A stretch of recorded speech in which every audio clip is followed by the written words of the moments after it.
أنفسنا ومن سيئات أعمالنا من يهد الله فلا مضل له ومن يضلل فلا هادي له ونشهد أن لا إله إلا الله وحده لا شريك له ونشهد أن سيدنا وحبيبنا ومولانا محمدا عبد الله ورسوله الذي أرسله بالحق بشيرا ونذيرا وداعيا إلى الله بإذنه وسراجا وقمرا منيرا فقد قال الله تعالى في كلامه المجيد وفرقانه القديم أعوذ بالله من الشيطان الرجيم بسم الله الرحمن الرحيم إن الله وملائكته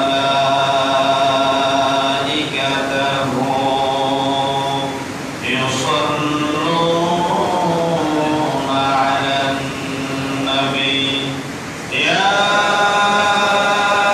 أيها الذين آمنوا صلوا عليه وسلموا تسليما اللهم صل على سيدنا مولانا محمد وعلى آل سيدنا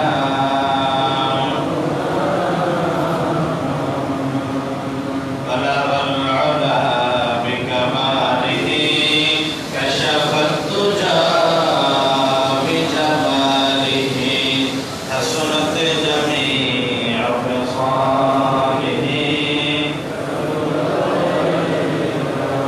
صورة يوسف بدار حكمة لقمان ما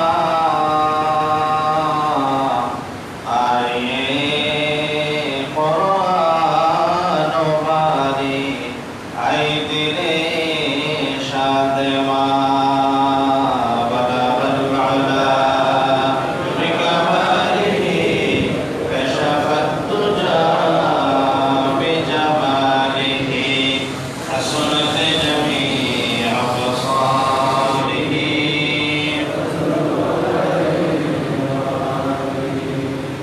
পবিত্র মাহে রমজান দ্বিতীয় জুমায় আজকের সমবেত মুসলিম কেরাম বিভিন্ন জায়গা থেকে আগত মেহমানবৃন্দ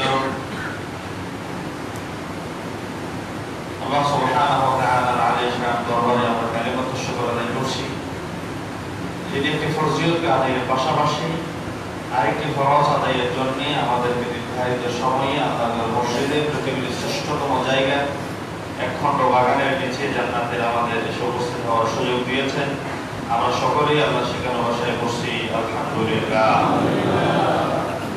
নবী করিম সাল্লাল্লাহু আলাইহি ওয়াসাল্লামের দরবারে অসংখ্য দরুদ এবং সালাম নিবেদন করে আজকে আমরা রমজানের গত জুমার পরবর্তী অবশিষ্ট আলোচনা করবার জন্য অভিপ্রায় ব্যক্ত করছি। আল্লাহ তাআলার তৌফিক কামনা করছি। আল্লাহ আমাদের নির্ধারিত বিষয়ের উপর কথা বলার সুযোগ দান করে করি আমিন। আমরা গত জুমায় সর্বশেষ যে হাদিস খানা পেশ করেছিলাম, কোন বনি আদম সিয়াম সাধনা করাকালীন সময়ে যখন ভুলে তার যৌন প্রবৃত্তি চাহিদার মুখোমুখি হয়ে যায় এবং কোন কাজে যদি সে নিজেকে সংবরণ করতে না পেরে রোজা ভঙ্গের মুখোমুখি হয়ে যায়, তার কর্তব্য, তার দায়িত্ব করণীয় কি? এ ব্যাপারে আমরা একটি বিশ্বনবীর একজন সাহাবীর দীর্ঘ একটি ঘটনা, একটি হাদিস পেশ করেছি। আবার সেই ভূমিকে একটুখানি পেশ করে আমি আমার কথা এগিয়ে আসছি। এক সাহাবী আল্লাহ পয়গম্বরের সামনে এসে বলছেন, ইয়া রাসূলুল্লাহ, হালাকতু, আমি নিজেরে শেষ করে দিলাম। রাসূলুল্লাহ জিজ্ঞেস করলেন, তুমি কেমনে নিজেরে শেষ করলে? বলে যে আমার পাশে আমার স্ত্রী ছিল, আমি সিয়াম সাধনা করাকালীন সময়ে আমি তার উপর গালেব হয়ে গেলাম, আমি স্থির থাকতে পারি না। নবী করিম সাল্লাল্লাহু আলাইহি ওয়াসাল্লাম তার নির্দেশ দিলেন, তোমার কি কোনো গোলাম আছে আযাদ করার? এর রোজার কাজা এবং কাফারা দুটোই আদায় করতে হবে। সে বলে, রাসূলুল্লাহ, না, আমার তো কোনো গোলাম নাই যারা আমি আযাদ করে রোজার কাফারা দিতে পারি। দ্বিতীয়বার প্রশ্ন করলেন, ফাহাল তাসতাতিউ আন তাসুমা শাহরাইন মুতাতাবিআইন, লাগাতার 2 মাস রোজা রাখা শারীরিক ফিটনেস সামর্থ্য তোমার কি আছে? তো ব্যক্তি জবাব দেয়, রাসূলুল্লাহ, না, এই শারীরিক ফিটনেস সক্ষমতা আমার নেই লাগাতার 60 দিন রোজা রাখার মতো। 3 নম্বরে প্রশ্ন করা হলো, ফাহাল তাজিদু তুআমু 60 মিসকিনা, 60 জন মিসকিনকে আহার দেওয়ার মতো সামর্থ্য কি তোমার আছে? তো ব্যক্তি জবাব দিল, রাসূলুল্লাহ, না, 60 জন মিসকিনকে খাবার দেওয়ার সামর্থ্য আমার নেই। তাহলে রোজা ভঙ্গের কাফারা এই হাদিসের ভিতরে আমরা পেয়ে গেলাম। কেউ যদি ইচ্ছাকৃতভাবে রোজা ভঙ্গ করে, হয় তারে গোলাম আযাদ করা, নতুবা 2 মাস লাগাতার রোজা রাখা, 49 দিন 59 দিনেও যদি রোজা 60 নম্বর রোজাটা ভঙ্গ করে, কাজা করে, কাফারা করে, তাহলে আবার শুরু থেকে 60টা রাখতে হবে। 50তম রোজায় গিয়ে যদি রোজা ভঙ্গ করে, আবার শুরু থেকে 60টা রাখতে হবে। ওই 10টা সহ কাজা 70টা হয়ে যাবে। তাহলে 3 নম্বরে যাদের গোলাম আযাদ করা 2 মাস রোজা রাখার সামর্থ্য নেই, 60 জন মিসকিনকে মধ্যম পর্যায়ের খাবার দেয়া একটা বিধান আছে। রাসূলুল্লাহ, না, আমার সেই খাবার দেওয়ার সামর্থ্য নেই। বিশ্বনবী কিছুক্ষণ অপেক্ষা করলেন, 3টা অপশন দিলে দর্শন জগৎ তুমি না জবাব দিলে এখন করার কি আছে? তারপরে দেখা গেল একজন ব্যক্তি বিশাল একটি বস্তা ভর্তি করে খেজুর নিয়ে তার নতুন বাগান থেকে নিয়ে আসলো। বলে সুবহানাল্লাহ, নতুন বাগানের প্রথম যে ফলন এসেছে, নতুন বাগানের খেজুর নিয়ে বিশ্বনবীর দরবারে এসে উপস্থিত হয়ে গেল। ওলা আলাকুল বিদ্যা হাদিসে এসেছে বিশাল বড় একটি বস্তা পরিপূর্ণ ভর্তি ছিল। আল্লাহর পয়গম্বরের সামনে দিয়ে বলছে, রাসূলুল্লাহ, এটা আপনার জন্য হাদিয়া দিলাম। রাসূলুল্লাহকে হাদিয়া দিলেন বস্তা ভর্তি খেজুর। খেজুর বিশ্বনবী হাতে নিয়ে প্রশ্ন করাই, নাসাইল, প্রশ্নকর্তা ব্যক্তি কোথায়? যে এখন আমার সামনে রোজা ভঙ্গের কাজা কাফারা জানতে চেয়েছিল, ওই ব্যক্তি কোথায়? জবাব দিয়ে, রাসূলুল্লাহ, আমি তো আপনার পাশেই আছি, আমি তো আপনার কাছেই আছি। রাসূলুল্লাহ বললেন, খুযহা ফাতাসাদদাক বিহি, এই খেজুরের বস্তাটা তুমি নিয়ে যাও এবং তোমার পার্শ্ববর্তী ভাইদেরকে সদকা করে দাও। ওই সাহাবী আবার প্রশ্ন করলেন, ইয়া রাসূলুল্লাহ, আলা আফরিক মিন্নি, এই খেজুরগুলো কি আমার চেয়ে কোনো নিম্নমানের আর্থিক অসচ্ছল বান্দাদের দান করবো, নাকি আমার চেয়ে আর্থিকভাবে সচ্ছল ব্যক্তিদের দিব? এই খেজুরগুলো কি আমি আর্থিকভাবে আমার চেয়ে সচ্ছল ব্যক্তিরে দিব নাকি অসচ্ছল ব্যক্তিরে দিব? বিশ্বনবী জবাব দিলেন, অবশ্যই তোমার চেয়ে অসচ্ছল কোন গরীব ব্যক্তির মাঝে তুমি বন্টন করে দিবা। ওই ব্যক্তি আল্লাহ রাসূলের চেহারার দিকে দেখে বলে, ইয়া রাসূলুল্লাহ, আল্লাহর জাতের শপথ করে বলি, আমি যেই জনপদে থাকি, আমার জনপদের 2 উপত্যকায় আমি মানুষের চেয়ে গরীব অসহায় কোন মানুষ এই 2 উপত্যকায় খুঁজে পাওয়া যায় না। আমার চেয়ে কোনো গরীব মানুষ এই 2 উপত্যকায় নেই। আমি কারে দিতে পারি? নবী করিম সাল্লাল্লাহু আলাইহি ওয়াসাল্লাম মুস্কি হেসে দিলেন। শুধু মুস্কি হাতটা বাদারটা নিয়ে তার সামনের বড় দুটো দাঁত স্পষ্ট হয়ে গেল। তারপর বললেন, আতঈমহু আহলাক, এই বলে যে খেজুরগুলো তুমি তোমার দান করো। সুবহানাল্লাহ, খেজুরগুলো তুমি তোমার দান করো। আছে তুমি যদি গোলাম আযাদ করতে না পারো, তুমি সোজাও রাখতে না পারো, 60 জন মিসকিনকে খাওয়াইতেও না পারো, আমি যা দিলাম তাও দান করার মতো গরিব মানুষ তুমি খুঁজে না পাও, তাহলে তুমি তোমাকে দান করো। এই হাদিস থেকে এই মাসালা গ্রহণ করা যাবে না, যে শেষের কথাটা এটা গ্রহণ করা যাবে না। কেন গ্রহণ করা যাবে না? নবী করিম সাল্লাল্লাহু আলাইহি ওয়াসাল্লাম ছিলেন শারিউল ইসলাম। আল্লাহ তাআলা ইসলামের কোন বিধান কি আল্লাহর পয়গম্বরের উপর সরাসরি কোন সময় চাপিয়ে দেন নাই, রাসূলুল্লাহর সামনে দিয়ে অপশন দিয়েছে। অনেক মাসালা এমন আছে যে আল্লাহ তাআলার পক্ষ থেকে একটা ফয়সালা হয়েছে, জমিনে আসার পরে আল্লাহ রাসূল ভিন্ন মত পোষণ করেছেন। আল্লাহ তাআলা কোরআনে কারীমের ওই আইনকে রহিত করে দিয়ে রাসূলুল্লাহর হাদিসে মুতাওয়াতিরের মাধ্যমে রাসূলুল্লাহর ইচ্ছা আকাঙ্ক্ষা প্রতিফলন ঘটিয়েছে। সুবহানাল্লাহ। এরকম অনেক মাসালা আছে, অনেক শরীয়তের বিধানাবলী আছে। এই হাদিসের মাধ্যমে এটুকু জানা যায় রোজার কাজা এবং কাফারা। তবে আরেকটি হাদিসে আছে, আমি গত জুমায় বলেছিলাম, কোন মানুষ যদি ইচ্ছাকৃতভাবে রোজা ভঙ্গ করে, একটা রোজা ভঙ্গের দায়ে কিয়ামত পর্যন্ত, মৃত্যু পর্যন্ত যদি রোজা রাখে, তা একটি রোজা ভঙ্গের দায়ে রাখা রোজা কিয়ামত পর্যন্ত তার কাজা এবং কাফারা হইতে পারে। কিয়ামত পর্যন্ত রাখলে কাফারা হইতে পারে। তবে তাই মুক্তি হওয়া যায় যে আমি একটা রোজা ভঙ্গ করেছি, সেজন মিসকিনকে খাওয়ালাম, মানসিক প্রশান্তি পাওয়া যাবে, কিন্তু প্রকৃত অর্থে একটা রোজার কাজা কাফারা দেওয়া যাবে না। কারণ ইচ্ছাকৃতভাবে যে রোজা ভঙ্গ করবো, প্রকারান্তরে সে যেন আল্লাহর সাথে বিদ্রোহী করবে। কারণ ভুলবশত কোন মানুষের যদি স্বপ্নদোষ হয়ে যায় ঘুমে, তাহলে তার জন্য রোজা পরবর্তীতে আদায়ের কোনো বিধান নেই, কাজাও নেই, কাফারাও।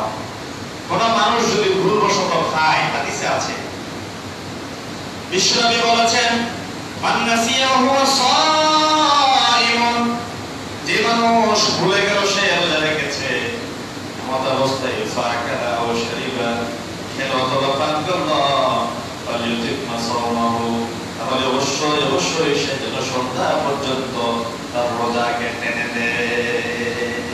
রোজা ভঙ্গ হয় নাই, রোজা যেন সে শেষ পর্যন্ত রাখে। ফাইন্নামা তাআমাহুল্লাহু ওয়া সাকাহু, কারণ আল্লাহ তাকে খাওয়াইয়েছেন এবং পান করিয়েছেন।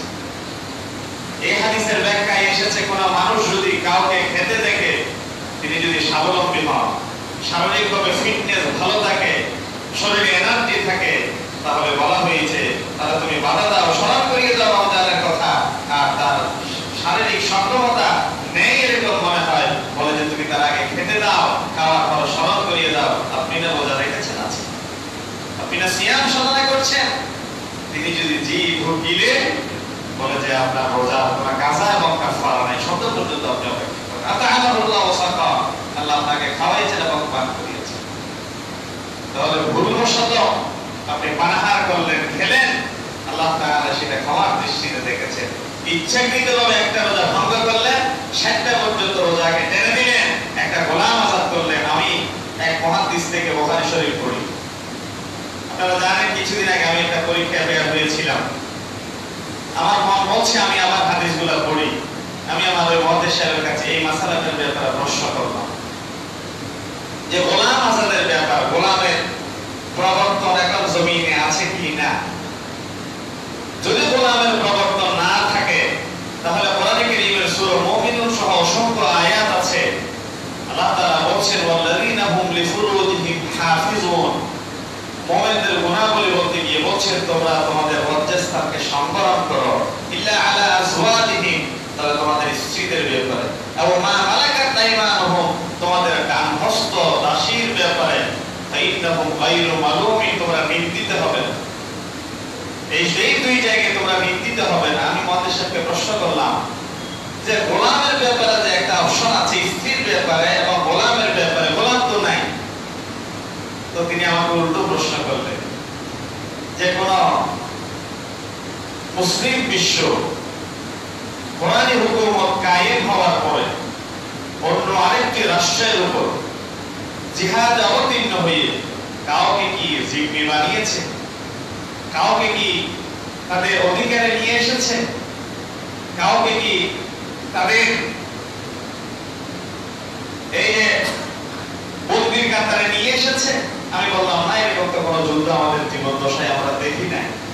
এই অপশনটা এই কারণে রেখেছে, তিনি ব্যাখ্যা করছেন গোলামের বিধানটা এখনো প্রযোজ্য আছে, যদিও এর পক্ষে বিপক্ষে অনেক সুশীলরা কথা বলে, একজন দাস অথবা দাসী যদি বন্দী হয়ে আপনার আমার হাতে বন্দী হয়, আমার কাছে আসে, এমন অবস্থায় তার শাস্তি হচ্ছে সাথে সাথে মৃত্যুদণ্ড। যদি গোলামের জিন্দেগি তার সামনে খোলা রাখা হয়, অন্তত সাময়িক কিছু একটা বিনিময়ে হলো সে তার জীবনটা ফিরে পেল। নবী করিম সাল্লাল্লাহু আলাইহি ওয়াসাল্লাম এই রমজানের রোজার কাফারা গোলাম আজাদের ব্যাপারটা থেকে টেনে নিয়ে আমাদের বুঝিয়ে দিলেন যে সাপোজ গত মাসে যুদ্ধ হলো, এই মাসে পাইকারি হারে 20 জন মানুষ রোজা ভঙ্গ করলো বাংলাদেশে, যুদ্ধের বন্দী হলো 20 জন, তাহলে তার প্রথম অপশন চলে আসছে এখানে একজন মানুষের জীবনকে গুরুত্ব দিতে গিয়ে আপনি তারে সর্বাধিক সওয়াব পাবেন আশায় তারে ইসলাম গ্রহণ করার শর্তে আযাদ করবেন। তাহলে সংখ্যাধিক্যের ভিত্তিতে ইসলামের বিশটা সংখ্যাও বাড়লো আর একজন মানুষ তার জীবনটাও ফিরে পেল। আর যুদ্ধ বিধ্বস্ত যে সমস্ত দেশ, যদিও সৌদি আরব যুদ্ধ বিধ্বস্ত দেশ নয়, ইয়েমেন, তারপর হচ্ছে আফগানিস্তান, তারপর এই যে কাশ্মীর কিছুদিন পরে দেখা যাবে হয়তো, তারপর হচ্ছে মায়ানমার, দেখা যায় তাদের প্রাপ্তবয়স্ক পুরুষ যাদের বলা হয় তাদের সংখ্যা 20% এর নিচে।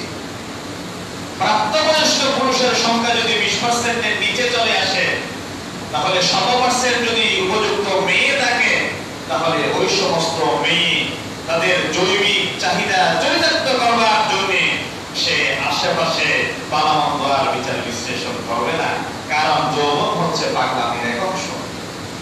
যৌবন পাগলামির এক অংশ, তার জৈবিক চাহিদা চরিতার্থ করবার জন্য সে হাইনার মতো হয়ে যেদিকে ইচ্ছা যথেচ্ছ ভাবে সে নিজেকে বিলিয়ে দিবে, ফলে জমিনটা অবৈধ সন্তানে ভরে উঠবে। ঠিক কিনা বলে?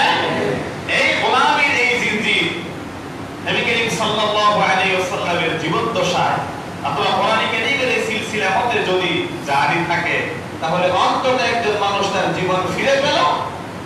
আর কিছুদিনের ব্যবধানে মানুষ অন্যায় করবে, অথবা সাইয়েদনা আবু বকর সিদ্দিক রাদিয়াল্লাহু তাআলা হেঁটে যাচ্ছেন, হযরত বেলাল রাদিয়াল্লাহু তাআলা প্রচন্ড যন্ত্রণায় কাঁপছেন, এমন অবস্থায় তিনি উমাইয়ার কাছে গেলেন এবং তিনি যা দাবি করলেন তার চেয়ে বেশি মুক্তিপণ দিয়ে হযরত বেলালকে মুক্ত করে নিয়ে আসলেন। হযরত আম্মার ইবনে ইয়াসির তিনি যখন যন্ত্রণায় কাঁপছেন, নবী করিম সাল্লাল্লাহু আলাইহি ওয়াসাল্লাম সামনে দিয়ে হেঁটে যাচ্ছেন, মুক্ত করার মতো কোনো সামর্থ্য ছিল না। আল্লাহ পয়গম্বর দোয়া করলেন, ইসবিরু সাবরান আলা ইয়াসির ফাইন্না মা'আকুমুল জান্নাহ, হে ইয়াসিরের পরিবার ধৈর্য ধারণ করো। আবু বকর সিদ্দিক রাদিয়াল্লাহু তাআলা বেশে মুক্ত করে দিলেন। এই যে গোলাম আযাদ করা প্রক্রিয়া, একজন মানুষের জীবন ফিরিয়ে দিয়া আর একজন মানুষকে পাপ থেকে মুক্ত করার যে প্রক্রিয়া, একজন দাসীর সাথে তার মালিকের শারীরিক সম্পর্কের যে বৈধতা দেওয়া হয়েছে, এই বৈধতা দিয়া দুনিয়াবি যুক্তি হচ্ছে যথেচ্ছভাবে অবৈধতার সীমাকে উন্মুক্ত করে না দিয়ে, জাতিকে অবৈধ সন্তানের দিকে ঠেলে না দিয়ে, আপাত দৃষ্টিতে যুদ্ধবন্দীদেরকে পরবর্তীতে আশ্রয় প্রশ্রয় দিয়ে স্বাধীন জীবনের দিকে ঠেলে দেওয়ার জন্য এই বিধান প্রবর্তন করা হয়েছে। তাহলে কেউ যদি এখানে প্রশ্ন করে এখন তো যুদ্ধবন্দী নাই, তাহলে 2 নম্বর অপশন 60টা রোজা, 3 নম্বর অপশন তার জন্য 60 জন মিসকিনকে খাওয়া। তাহলে কোন মানুষ যদি ইচ্ছাকৃতভাবে একটা রোজা ভঙ্গ করে সারা জীবন যদি তিনি রোজা রাখেন, তার রোজার কাফারা দিয়ে শেষ করা যাবে না। আর নবী করিম সাল্লাল্লাহু আলাইহি ওয়াসাল্লাম বলেছেন, কোন মানুষ সিয়াম সাধনা করলো, আল্লাহ ইয়াদআ কাওলা যুর ওয়াল আমালা বি ফালাইসা লিল্লাহি হাজাতুন আন ইয়াদআ তাআমাহু ওয়া শারাবাহু। কোন মানুষ সিয়াম সাধনা করলো, এই যে আমরা সালাতুত তারাবি শেষ করতে 10টা 11টা বাজে, রাতে ঘুমাতে ঘুমাতে প্রায় 12টা বাজে, 3টায় উঠে আবার সেহরি গ্রহণ করে ফজরের জামাত আদায় করে আমরা একটুখানি ঘুমালাম, অফিসে গেলাম। এত কষ্ট, এত ক্লান্তি, এত শান্তির পরে আমরা যদি ওজনে কম দিই, খাদ্যে ভেজাল দিই, আমরা যদি মিথ্যা ছাড়তে না পারি, আমরা যদি সততা, মিথ্যা, অন্যায় আচরণ যদি নিজেদের জীবন থেকে পরিহার করতে না পারি, নবী করিম সাল্লাল্লাহু আলাইহি ওয়াসাল্লাম বলেছেন, কেবলমাত্র সে সারাদিন উপবাস হয়ে থাকলো, তার উপবাস আল্লাহ কোনো দরকার নাই, তার ক্ষুধার যন্ত্রণা আল্লাহ করার প্রয়োজন নেই। ফালাইসা লিল্লাহি হাজা, তারপরে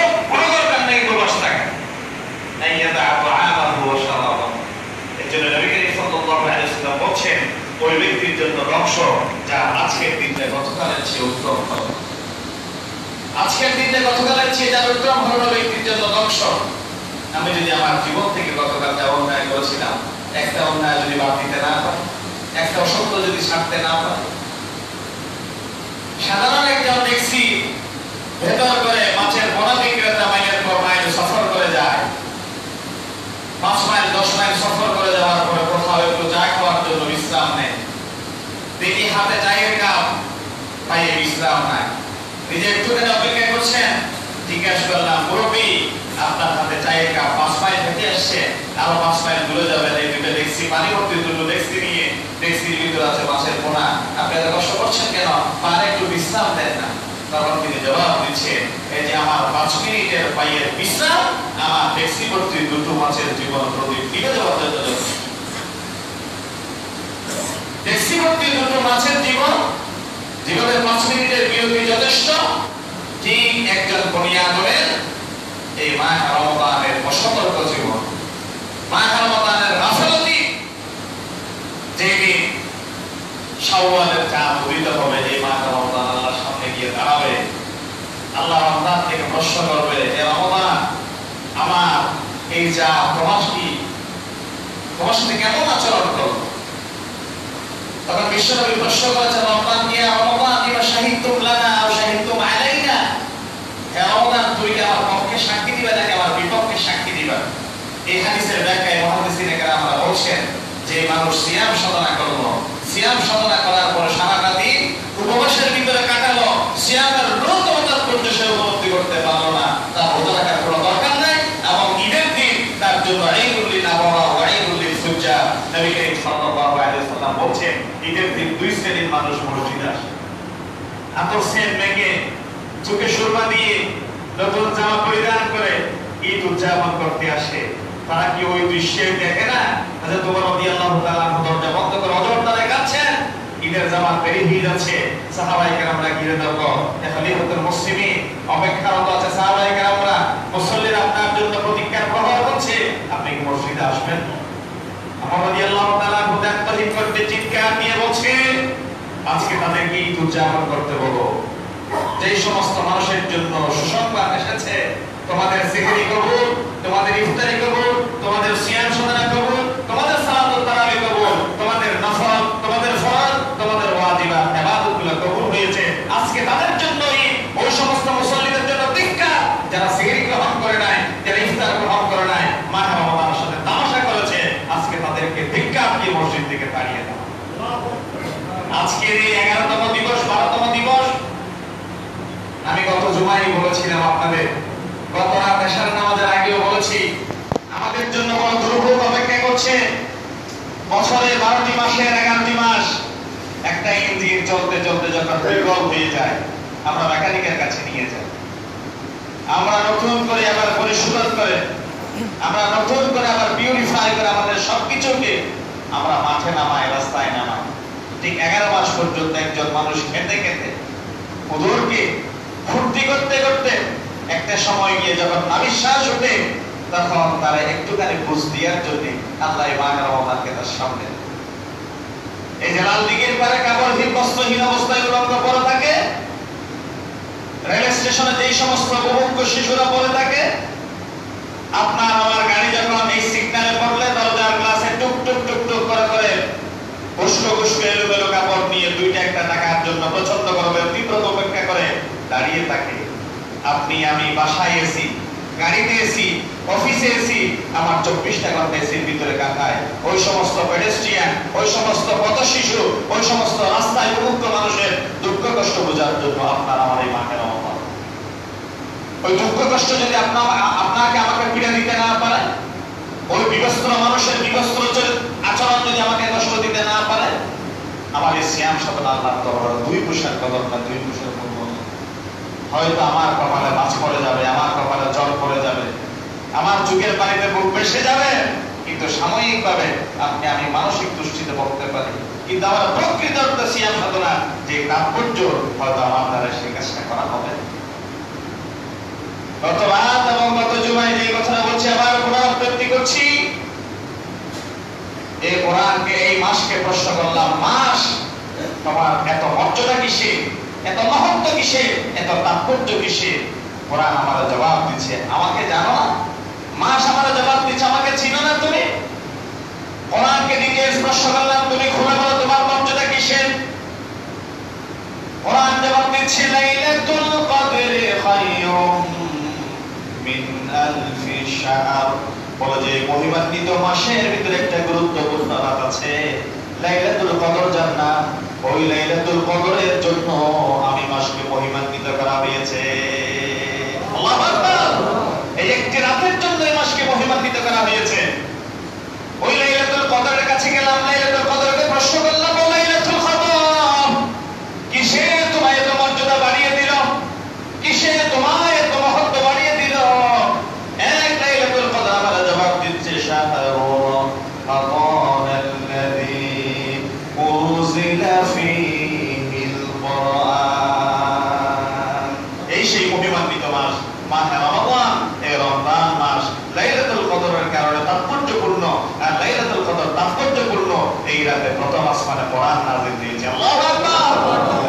এই রাতে কোরআন নাযিল হয়েছে, যেটা তাৎপর্যপূর্ণ। আমরা মহত্ব বর্ণনা করছি সেহরি, আমরা মহত্ব বর্ণনা করছি ইফতারি, আমরা মহত্ব বর্ণনা করছি কিয়ামুল লাইলের, আমরা মহত্ব বর্ণনা করছি এই সিয়ামের। কিন্তু এই সিয়াম, এই মাহে রমাদান কি কারণে দামি? লাইলাতুল কদরের কারণে। লাইলাতুল কদর কি কারণে দামি? কোরআন নাযিলের কারণে। আমরা বিলকুল ভুলে গেলাম যে কোরআন যে এই মাসে নাযিল হয়েছে, এই মাসে অন্তত একটা সূরা হলেও বুঝে বুঝে পড়া দরকার। এটা আমাদের বিবেকের ধারে কাছেও নাই, ঠিক কি না বলেন? আমরা কয়জন এমন আছি অন্তত 10টা কোরআনের তাফসীর কাছে নিয়ে, 10টা নেয়ালে 10টা কোরআন নিলাম, একটা মুখ্য বানিয়ে পড়ে যাচ্ছি, যে জায়গায় আমার প্রশ্ন 9টা তাফসীরে কি এসেছে আমরা বললাম, একটা ডায়েরিতে নোট করলাম। কয়জন এমন আছে এই বিশাল জনগোষ্ঠীর ভিতরে? 10টা কোরআন হাতে নিলাম, 10 জনের তাফসীর কাছে নিয়ে অন্তত একটা অর্থ বোঝার চেষ্টা করি। আলাইহা 9টা আশা, আলাইহা 9টা আশা। এতদিন পর্যন্ত আলাইহা 9টা আশার ব্যাখ্যা করেছে, তার উপরে 19 সূরা মুদাসসিরে আছে। সব মুহাদ্দিসিনে কেরাম, মুফাসসিরে কেরাম ব্যাখ্যা করছে জাহান্নামের ফেরেশতা 19, এর আগে পরে জাহান্নামের আযাব। কিন্তু বিজ্ঞান যত সামনে গিয়েছে, জ্ঞান বিজ্ঞান প্রযুক্তি ইনফরমেশন টেকনোলজি যত হাতের কাছে এসেছে, ততই মানুষের চিন্তার ধার মোচিত হয়েছে।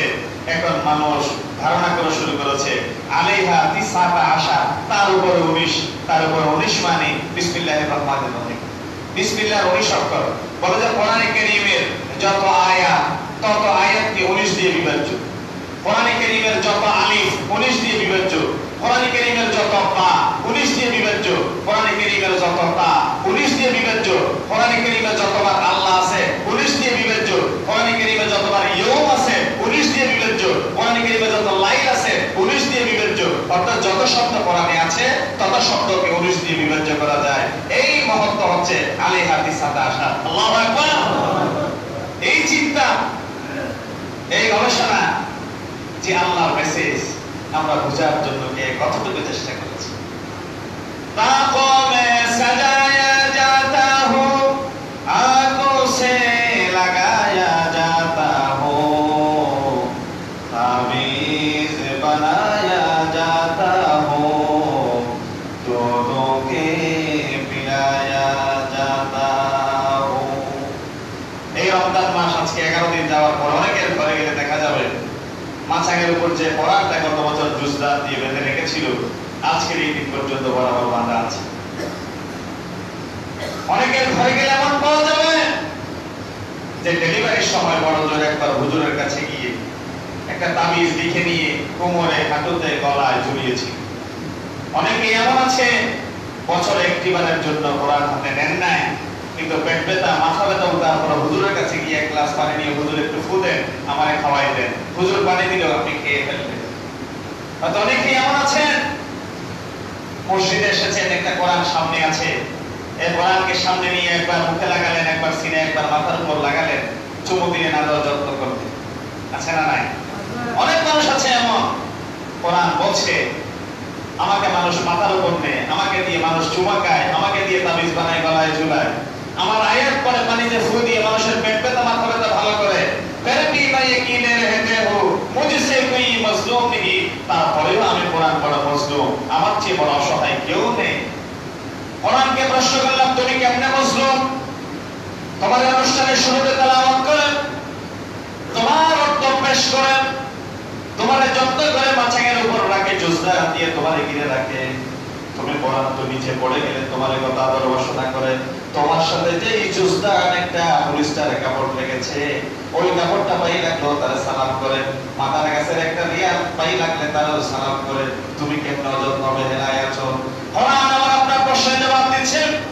256-57টি রাষ্ট্র পৃথিবীতে আছেন, 57 অথবা 58টির দিক দিয়ে মুসলিম বিশ্ব, পৃথিবীতে মুসলিম রাষ্ট্র আছে।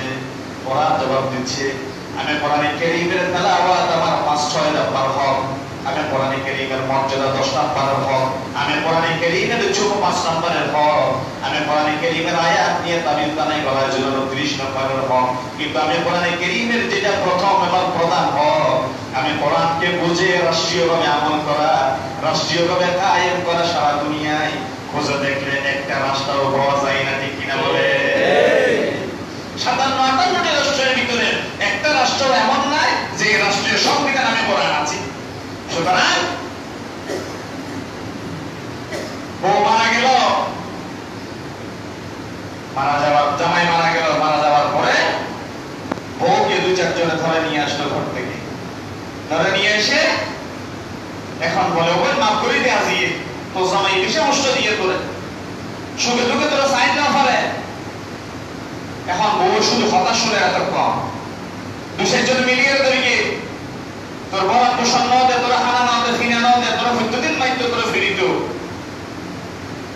2-4 জন হতাশাতে শেষ হয়ে খাইতে দড়িয়ে বউ খাওয়া শুরু করে দিয়ে তুই হারে খাওয়া করে দে হতাশ দিয়ে চাল্লে গলিয়ে না সারাদিন শ্বাসসজ্জা গলিয়ে পরিষ্কার পরিচ্ছন্ন হয়ে অপেক্ষা করতাম। চাল্লাই যৌবন ক্ষয় করে ফেলেই, চাল্লাই জীবনের মৃত্যু বয়স পর্যন্ত অপেক্ষা করি, চাল্লাই 60-70 বছর পর্যন্ত জীবনের সাজগোজ করে রেখে রেখে হারে ফেলাইলাম। এই জানেন পথে বের করে তার জীবন যৌবন ক্ষয় করে ফেলিয়ে মৃত্যুর ফরনাত্মক ক্ষমা সত্ত্বে, ঠিক কিনা? মৃত্যুর ফরনাত্মক ক্ষমা সত্ত্বে বাজিও কল বাজেন তা বড় যে কই কত কিনার তাইরা বাগো ফরি দেখেন জাতুল ক্ষমা সমাসিতে জীবন দাম আছে ফিরি না চাই তোরা জীবন দাম দিয়ে লাশ দাফন করিবা, 1 সেকেন্ড পরে খবর নবি তোরা কিনতে আসবে, তোরা ক্ষমা চাইবে দেশে। ঠিক আল্লাহর পড়া খুব মহিমান্বিত ভয়ঙ্কর এক দুঃসংবাদ, এইগুলি না বড় ওয়াইদুল ফুজ্জা। আচ্ছা তোমার বলছে যাদের খবর এসেছে ইফতারি কবুল, যাদের খবর এসেছে সেহরি কবুল, যাদের খবর এসেছে রোজা কবুল, যাদের খবর এসেছে কিয়ামুল লাইল কবুল, তাদের খবর আজকে নামাজে গিয়ে আদায় করো। আমার কাছে এখনো খবর আসে নাই, আমার সেহরি কবুল হয় নাই, আমার ইফতারি কবুল হয় নাই, আমার কিয়ামুল লাইল কবুল হয় নাই। সুতরাং যতক্ষণ খবর আসবে না ততক্ষণ ঈদগাহ ময়দানে যাওয়া আমার পক্ষে সম্ভব নয়, ঠিক কিনা বলেন? কারণ এটা হচ্ছে সাম রমাদান ঈমান ওয়া ইহতিসাব, সওয়াবের আশায়, ক্ষমার নিয়তে, ক্ষমা জাহান্নামের ভয়ে জান্নাতের আশায়। যে সিয়াম সাধনা করে তার জন্য ক্ষমা।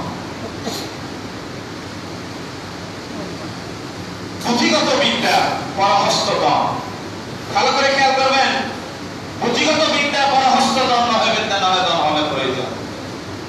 বোর ডেলিভারি চিকিৎসা করাইতে পারো, মানুষের সব কুটি নিয়ে আসি না কেন? কোরআন শরীফে লেখা গেছে 10 নেকি 1 অক্ষরে, 1 নফলে 70 নেকি, 1 ফরজে 1 সুন্নতে, 1 ফরজে সওয়াব, 1 ফরজে 70 ফরজ। এই সব আমার কি করার আছে? যদি আমার আল্লাহ আমার এই মাসে ক্ষমা না করে, যদি আমার সব ঘোষণাটা আমার জন্য প্রযোজ্য না করে, এই জন্য এই মাসের সবচেয়ে বড় তাৎপর্য, সবচেয়ে বড় আনন্দ এবং বেদনা দুটাই এর সাথে। রমজানকে প্রশ্ন করেন তুমি কেন দামি? রমজান জবাব দিবে লাইলাতুল কদরের কারণে দামি। লাইলাতুল কদর তুমি কেন দামি? বলে যে আমার কাছে কোরআন এসেছে এজন্য আমি দামি। আর আপনারা আমার যদি প্রশ্ন করে তুমি কেন সিয়াম সাধনা করো, আপনি কেন রোজা রাখেন? বলে যে আমার উপর রোজা ফরজ, ইসলামের 5 স্তম্ভ, 5 ব্যানার, 1 ব্যানার, এই জন্য আমি রোজা পালন করি। 5 ব্যানার 1 ব্যানার রোজা, এই জন্য আমি রোজা পালন করি। সেই নামাজ আপনারা ফাহিশা থেকে মুক্তি দিতে পারলো না, ওই নামাজের কোনো দরকার নেই। যে সিয়াম আপনার রোজাটা কম দিয়ে খাদ্য ভেজাল দিয়ে থেকে মুক্তি দিতে পারলো না, আপনার সিয়ামের কোনো দরকার নেই। সিয়াম, আমার কথা ভালো করে শোনেন, সিয়াম মানুষকে মুক্তি দিতে পারে না, সিয়ামের প্রভাব মানুষকে মুক্তি দিতে পারে। সালাত মানুষকে জাহান্নাম থেকে মুক্তি দিতে পারে না, সালাতের প্রভাব মানুষকে মুক্তি দিতে পারে। ঠিক কিনা বলেন? বছরের পর বছর নামাজ পড়লেও কি হবে যদি এই নামাজ আমাকে পাপ থেকে দূরে সরাইতে না পারে? জনমের পর জনম রোজা রাখতে কি হবে আমার? এই রোজা যদি আমার এই উপবাস থাকার পরে আগামীকাল আমার গরিবের প্রতি দরদ সৃষ্টি করতে না পারে, আমার যাকাত আদায়ের ব্যাপারে আমার উদ্বুদ্ধ করতে না পারে, এই কিয়ামত পর্যন্ত সিয়াম আমার কি আসে যায়? এই জন্য সিয়াম মানুষকে মুক্তি দিতে পারে না, সিয়ামের প্রভাব মানুষকে মুক্তি দিতে পারে। যাকাত মানুষকে মুক্তি দিতে পারে না যদি যাকাত আপনার অর্থনৈতিকভাবে আপনার দ্বীনের মধ্যে দরদ সৃষ্টি করতে না পারে। তাহলে মাহ রমাদানের সবচেয়ে তাৎপর্যপূর্ণ কথা বললাম আজকে, সবচেয়ে গুরুত্বপূর্ণ কথা বললাম, আমাদেরকে ফিরে আসতে হবে কোরআনের দিকে। এই তরুণ কিসে তোমায় উদ্দীপ্ত করে? রেলিগের ভাঙামূর্তি নাকি ইসলামের পুনর্জাগরণ? আর ইসলামের পুনর্জাগরণের মূল মন্ত্র হচ্ছে কোরআন। ইসলামের পুনর্জাগরণের মূল মন্ত্র কোরআন। কেউ যদি কোরআনকে বাদ দিয়ে দুনিয়ার অন্য সমস্ত মন্ত্র গ্রহণ করলো, তিনি ব্যর্থতায় পর্যবসিত হবে। যিনি কোরআনকে আঁকড়ে ধরে দুনিয়ার সমস্ত মন্ত্র বাদ দিলেন, তিনি সফলতার চূড়ান্ত শিখরে গ্রহণ করবেন। ঠিক কিনা বলেন?